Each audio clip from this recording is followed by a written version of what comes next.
పాపం రాధిక మురారిని పెళ్లి చూపులకు రానియకుండా చేయాలని అనుకుంటూ మురారికి కాల్ చేస్తే మురారి మాత్రం పజిల్ సాల్వ్ చేస్తే పెళ్లి చూపులు క్యాన్సిల్ చేస్తాను అన్నాడు.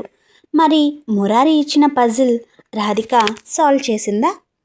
నేను మీ Anusha Krishna, welcome back to our channel. ఈరోజు వచ్చేసి కళలోనైనా కలగనలేదే పార్ట్ 4. అటువైపు నుంచి వచ్చిన ఆ గొంతు వినగానే మురారి గుండె ఒక్కసారి ఆగినట్టు అయింది. మురారి గారు, నేను రాధికని మాట్లాడుతున్నాను. చేతిలో ఉన్న పెన్ను జారిపోయి టేబుల్ మీద పడింది. ఆఫీస్లోని శబ్దాలు ఒక్క క్షణంలో మ్యూట్ అయినట్టు అయ్యాయి. రాధిక అన్నాడు నెమ్మదిగా. తన గొంతే తనకి కొత్తగా అనిపించింది. పనిలో ఉన్నారా? డిస్టర్బ్ చేశానా? అంది ఆమె. నీ గురించే ఆలోచిస్తున్నాను అని చెప్పబోయి, లేదు పనిలో లేను, చెప్పండి అన్నాడు. అదే మీతో ఒక విషయం మాట్లాడాలి అంది. ఒకటి కాకపోతే 10 మాట్లాడు, నేను వినను అన్నానా? అన్నాడు మురారి. అలా అని కాదు, మీరెందుకు నేను వద్దంటున్నా పెళ్లి విషయంలో ఇంట్రెస్ట్ చూపిస్తున్నారు? సంకోచంగా అడిగింది రాధిక. మురారి ఓ చల్లని నవ్వు నవ్వుతూ, ఎందుకో నీకు తెలియదా అన్నాడు. అప్పటి వరకు కామ్గా కూల్గా మాట్లాడిన రాధిక నీకు తెలియదా అనేసరికి తన ప్రశాంతతని కోల్పోయి, ఏంటి నాకు తెలీదా అంటున్నారు? నేను చెప్తూనే ఉన్నాను కదా మీకు ఫస్ట్ నుంచి మీరు నాకు నచ్చలేదు, వద్దు వద్దు అని. అయినా చూడటానికి వచ్చారు.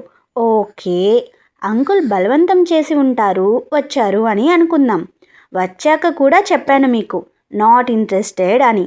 అయినా పెళ్లి చూపులకి వస్తాను అని చెప్పారు.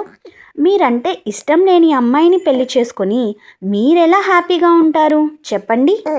నిజంగా చెప్తున్నాను, పెళ్ళయ్యాక రోజుకొక నరకం చూపిస్తాను. I swear. నువ్వంత రాక్షసివే అని నాకు తెలుసులే, కానీ తాళి కట్టే చివరి క్షణంలో అడుగుతాను, అప్పుడు చెప్పు ఇదే మాట. తాళి అక్కడే వదిలేసి వెళ్ళిపోయి లైఫ్లో నీకు నా ముఖం కూడా చూపించను అన్నాడు మురారి. అయ్యో దేవుడా, అక్కడి వరకు తీసుకెళ్ళి ఆపడం ఎందుకు? అదేదో ముందే ఆపేయచ్చు కదా. ఇప్పుడు లేని ఇంప్రెషన్ అప్పుడు వస్తుందా? కోపంగా అన్నా కూల్గా అంది. అప్పటికి నీ దగ్గర మంచి ఇంప్రెషన్ కొట్టేసే ఐడియాస్ నా దగ్గర చాలానే ఉన్నాయిలే, కానీ నీకొక పజిల్ ఇస్తాను. అది కానీ సాల్వ్ చేస్తే ఖచ్చితంగా పెళ్లి చూపులు క్యాన్సిల్ చేసేస్తాను. లైఫ్లో నా ముఖం కూడా నీకు చూపించను. ఒకవేళ నువ్వు ఆ పజిల్ని సాల్వ్ చేయలేకపోయావే అనుకో, ఈరోజు జూలై 2 గుర్తుపెట్టుకో, ఆగస్ట్ 14 నా ఫ్యామిలీని వెంటబెట్టుకొని మీ ఇంటికి వచ్చేస్తా పెళ్లి చూపులకి కాన్ఫిడెంట్గా అన్నాడు. లిజనింగ్ అండ్ అనాలిసిస్లో నాకు మంచి నాలెడ్జ్ ఉంది. మీరు ఏ పజిల్ అయినా ఇవ్వండి, సాల్వ్ చేసి చూపిస్తా. This is Radhika, daughter of Samba. చూద్దాం ఏమాత్రం ఇంటెలిజెన్స్తో ఎలా సాల్వ్ చేస్తావో చూద్దాం. ఈ రోజు నుంచి ఆగస్ట్ 10 వరకు నీకు టైం ఇస్తున్నాను. Almost 1 month 8 days. ఈ లోపల నువ్వు పజిల్ సాల్వ్ చేసావే అనుకో, చెప్తున్నాను కదా, ఐ నెవర్ డిస్టర్బ్స్ యూ. లేదు అంటే గుర్తుపెట్టుకో, ఆగస్ట్ 14 షార్ప్ 10 o'clockకి మీ ఇంటికి వచ్చేస్తాను.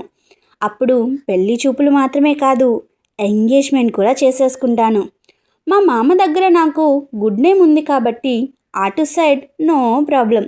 మా అమ్మ కూడా ఎప్పటి నుంచో నిన్నే తన కోడలిగా చేసుకోవాలి అనుకుంటుంది కాబట్టి నా సైడ్ కూడా నాకు ఇబ్బంది లేదు అన్నాడు మురారి.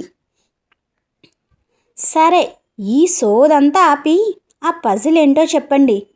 నాది సోదా, నా జీవితం అలా తగలడిందిలే, ఏం చేద్దాం. సరే, పజిల్ విషయానికి వద్దాం. 8, 10 అనే నెంబర్స్ ఓ పోటీలో పోటీ పడ్డాయి. అయితే ఆ పోటీ ఫలితాలు మధ్యాహ్నం 1 గంటకు వచ్చాయి. 10 అన్నం తినేసి ఆరాంగా కూర్చుంది. 8 మాత్రం అప్పుడే అన్నం తింటూ ఉంది. అప్పుడే మైక్లో అనౌన్స్ చేశారు, 8 ఫస్ట్ వచ్చింది, 10 థర్డ్ వచ్చింది అని. మొదటిసారి పాల్గొన్న పోటీలో ఫస్ట్ రావడంతో ఎగ్జైట్గా ఫీల్ అయిన 8 అన్నం తినే చేత్తోనే ఆఫీస్ రూమ్లోకి వెళ్ళింది. అక్కడ 4 పోలీస్ ఆఫీసర్స్ నిల్చుని 8ని పొగిడారు. అందులో గెలిచినందుకు గాను 8కి 2 బహుమతులు ఇచ్చారు. ఇది పజిల్, సాల్వ్ చేసి కాల్ చేయి అని రాధికతో చెప్పి నవ్వుకుంటూ కాల్ కట్ చేశాడు మురారి. పోలీస్ ఆఫీసర్స్ చేతుల మీదుగా 8 2 బహుమతులు అందుకుంది అనగానే రాధికకి తను గెలుచుకున్న wings of fire book, Oxford dictionaries గుర్తొచ్చాయి. కానీ నా స్కూల్ డేస్ విషయాలు తనకి ఎలా తెలుస్తాయి అనుకుని లైట్ తీసుకొని ఇంకో వేలో ఆలోచించసాగింది. ఆ పజిల్ 8, 10 పోలీస్ ఆఫీసర్లు 2 బహుమతులు, ఏదో లింక్ ఉందని ఆమెకు అర్థమవుతోంది. కానీ అప్పుడే గోడ మీద వేలాడుతున్న గడియారం వైపు చూసింది. అయ్యో, 10 నిమిషాల్లో ఇంటర్వ్యూ. మైండ్ మొత్తం పజిల్ మీదకి వెళ్ళిన రియాలిటీ ఒక్కసారిగా ఆమెను ఆ ఆలోచనల నుంచి లాగేసింది. ఫైల్ తీసుకొని బ్యాగ్ వేసుకొని హడావిడిగా బయటకి పరిగెత్తింది. ఆల్ ది బెస్ట్ రా, వాకింగ్కి వెళ్ళి రాధికకి ఎదురు వస్తున్న సాంబా నవ్వుతూ చెప్పాడు. థ్యాంక్ యూ, బాయ్ నాన్న అంటూ వెళ్ళిపోయింది హడావిడిగా. ఇంటర్వ్యూ అయ్యాక కూర్చొని ప్రశాంతంగా ఆలోచిద్దాం అనుకుంటూ కంపెనీ రిసెప్షన్లో కూర్చున్నప్పుడు కూడా మురారి మాటలే ఆమె మైండ్లో తిరుగుతున్నాయి. August 14 sharp 10 o'clock. ఈ మనిషికి ఇంత కాన్ఫిడెన్స్ ఎక్కడి నుంచి వస్తుంది? నిజంగానే మా ఇంటికి వచ్చేస్తాడా? ఇంతలో ఆమె పేరు పిలిచారు. రాధికా సాంబా. ఒక్కసారిగా తనలోని ఆత్మవిశ్వాసం మళ్ళీ నిద్రలేపి ఇంటర్వ్యూ రూమ్లోకి అడుగుపెట్టింది. ప్రశ్నలకి ప్రశ్నలు, లాజిక్, అనాలిసిస్, లిజనింగ్ స్కిల్స్ అన్నిటికీ చక్కగా ఆన్సర్స్ ఇచ్చింది. ఇంటర్వ్యూ ప్యానెల్లో ఇంటర్వ్యూవర్ రాధిక ఒకరినొకరు చూసుకున్నారు. Impressive, very impressive. Soon offer letter పంపిస్తాము. బయటకి వచ్చినప్పుడు ఆమె ముఖంలో చిన్న నవ్వు. కానీ పజిల్ మాత్రం పూర్తిగా మైండ్ నుంచి జారిపోయింది. మురారి ఇంటికి వచ్చి చేతులు కడుక్కొని హాల్లో కూర్చున్నాడు. లక్ష్మి వంటింట్లో నుంచి వచ్చి, ఏంట్రా ఈరోజు చాలా హ్యాపీగా ఉన్నట్టున్నావు అంది. మురారి క్షణం ఆలోచించి చాలా కూల్గా, అమ్మ ఒక విషయం చెప్పాలి అన్నాడు. లక్ష్మి వెంటనే అలర్ట్ అయ్యి, పెళ్లి గురించేనా అంది నవ్వుతూ. మురారి కూడా నవ్వాడు. అదే అమ్మా, రాధిక గుర్తుందా? సాంబా గారి అమ్మాయి. ఎలా మర్చిపోతానురా, నాకు మొదటి నుంచి ఆ అమ్మాయి అంటే ఇష్టమే. చదువు, తెలివి, మాట తీరు అంతా బాగుంటాయి అంది లక్ష్మి వెలుగు నిండిన కళ్ళతో.